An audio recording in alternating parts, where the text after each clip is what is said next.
I remember the very first day I did an Uber Eats shop and pay order, and luckily for myself, I'm familiar with Instacart because I'm an Instacart shopper, so I was able to get things done pretty effectively. However, there was a lot of us Uber Eats shop and pay shoppers, drivers, whatever you want to call us, that have no idea what to do because we've never done shopping orders before. So in this video, I have 5 beneficial tips for you as an Uber Eats shop and pay driver, shopper, whatever you want to call yourself, to help you secure these orders and get them done faster. The very first thing I do after I've secured my shop and pay order is I'm in the parking lot, I scan through the list. I think this has to be an essential tip because if you scan through the list and you get things memorized in your head a little bit easier, it helps you visualize the store. So let's say, for example, I always start off with produce. Why? Because the first thing I normally walk in and I see at the grocery store is the produce. If you go to a Walmart supermarket, it's produce. If you go to Super C, if you go to Metro, it's always the produce. It's also the bread and pastry aisle, so you can secure 2 birds of 1 stone. But if I don't take a look into that list, what if I'm getting a list that is super heavy in items and I'm not prepared and I don't want to do that? By me securing it in the parking lot, taking a look at the list in advance, I can then figure out what I want to do. Do I want to accept this batch? Do I want to figure out which place of the store I want to start first? That's your choice, but I definitely recommend taking a look at the list first. The most annoying thing when it comes to doing Uber Eats shop and pay orders for myself essentially is the exchange process. Now here's my tip for you if you have to exchange an item.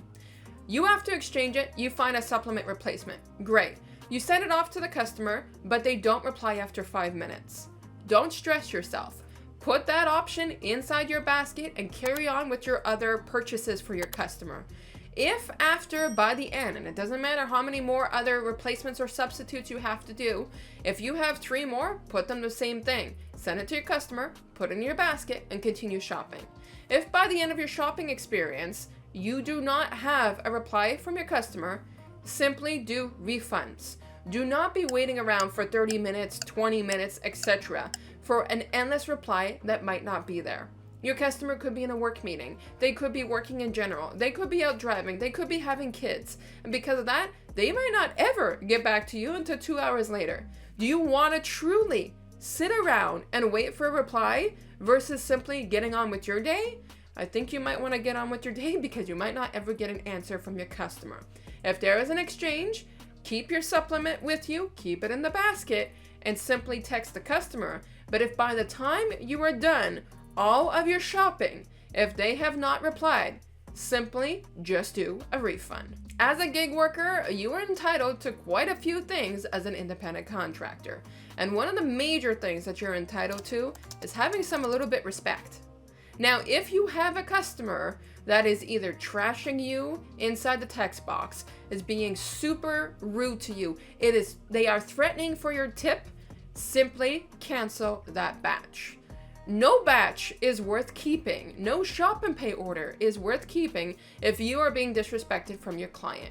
It is one thing for an individual to have an off day, but it is a whole other thing if they are threatening you, insulting you, or threatening your money, because either way, you could end up with a thumbs down in your satisfaction survey from that customer, or you could have your tip revoked. Even worse, you could have both.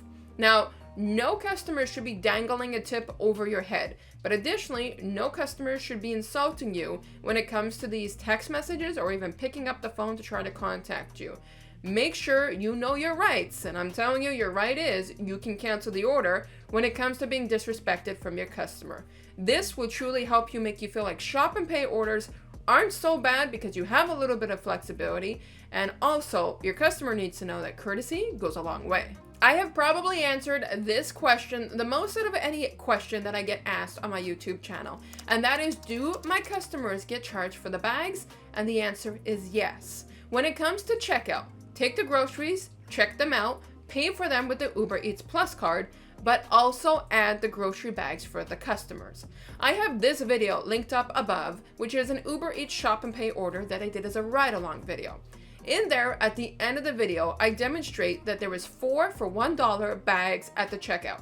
I purchased 2 or 3 of those actual bags, scanned them at the cashier, and I used my Uber Eats Plus card to pay for those bags. Never should you ever be paying for your customers' grocery bags. That is not your responsibility. Your responsibility is to go pick up the items, get them paid for by Uber, and bring them to the customer. So it's the same thing for the delivery bags. You're not expected to be carrying lemons in your hands and, I don't know, granola bars or whatever it may be. They belong in a bag.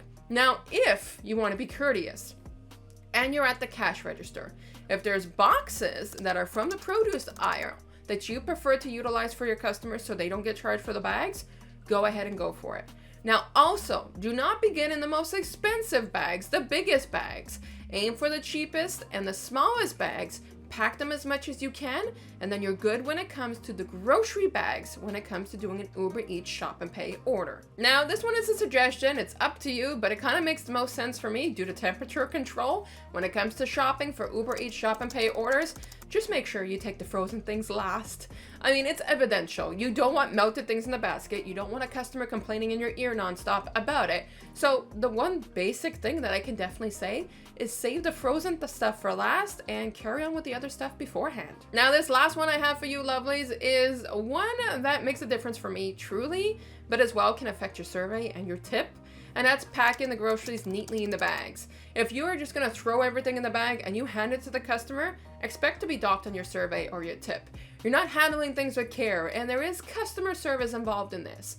So if there's any tip out of everything out of the end of this, I mean, I gotta say, packing the bags make all the difference. And if you're not already doing that and you're not seeing a good payout on your Shop and Pay orders, that might be the reason why.